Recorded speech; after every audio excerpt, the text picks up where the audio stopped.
yoshi kichiklar, yoshi kattalar bo'lsa, telefonni bir joyga yozib qo'ysin. Ibrohim surasining 40-oyati bor. Ko'pchiligimiz xohlaymiz farzandimiz toatli, ibodatli, taqvoli, yaxshi inson bo'lishligini.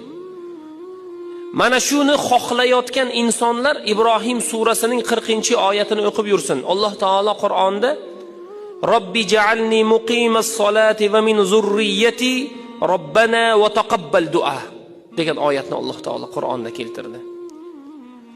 Ya Robbi, meni va meni farzandlarimni, zurriyotlarimni namoz o'qiydigan, o'zingdan qo'rqadigan, taqvoli, solih bandalardan qilgin. Robbana va taqabbal du'a. Ey Robbim, duolarni qabul qilguvchi zotsan degan oyatni yodlab oling. Bunda inshaalloh mana shu duoni qilib yurgan otalar, bobolar xohlaydimi, xohlamaydimi farzandi namozxon bo'ladi. Shariatga amal qiladigan bo'ladi.